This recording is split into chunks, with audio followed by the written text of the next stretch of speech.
I told you this. Democrat governors across the nation, they're laying the groundwork for a national mask mandate that will be enforced under a Biden presidency. And yesterday, we might have heard the truth slip out. Pennsylvania governor, he's outrageously bad, Tom Wolf, was caught on a hot mic with a fellow Democrat lawmaker admitting this about masks. So Wendy, I'm going to take my mask off when I speak. I will as well. I'm waiting so that we can do a little political theater. Okay. So that it's on camera. So that it's on camera. What a fraud. Remember Ralph Northam not wearing a mask in Virginia Beach? It's all political theater. New York Governor Andrew Cuomo, also, whose state lost more lives to COVID than any other, actually had the gall to say this yesterday. I put my head on the pillow at night saying I saved lives.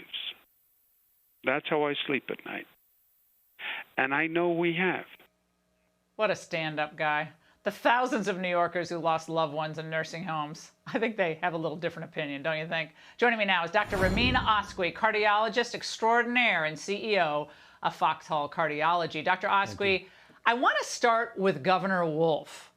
He quite literally let his mask slip, did he not? It's political theater. Well, let's be candid. He obviously knows, as we do, the literature on masks. And since 1981, we've known that masks really don't stop transmission. They showed that at the University of Edinburgh in their surgical suites. Subsequently, in May of this year, the CDC published their guidance on non-pharmacologic measures for influenza-like illnesses.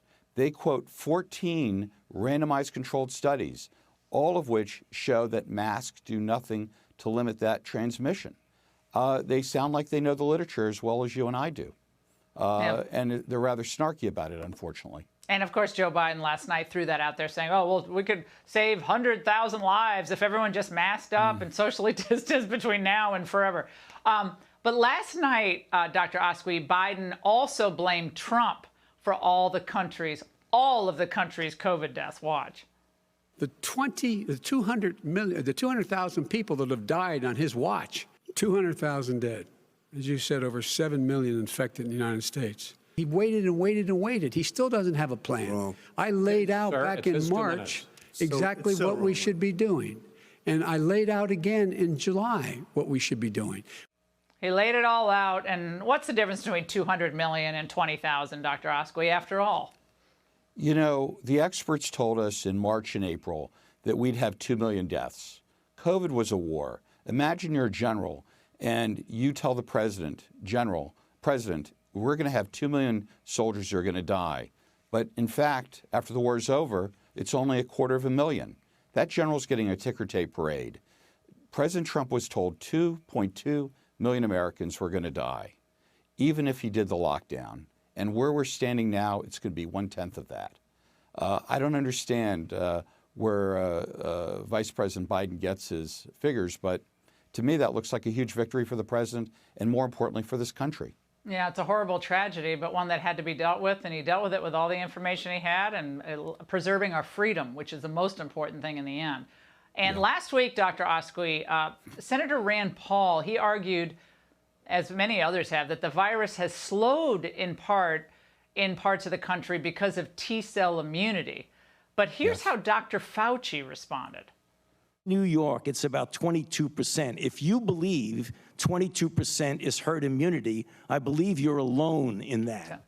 And in the New York Times reported that Fauci said in a later interview that he knew of no scientific evidence that the common cold-derived T-cells protect against infection with COVID.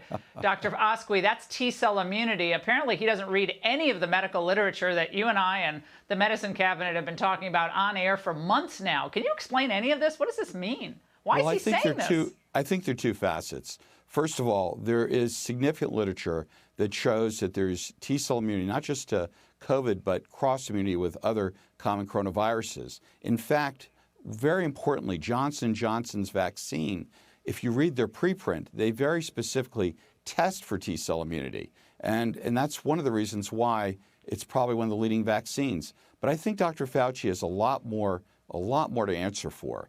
As you're aware, Laura, gain-of-function research was shut down in the United States in 2014. And immediately Dr. Fauci's group at the NIH transferred that research to the Wuhan lab.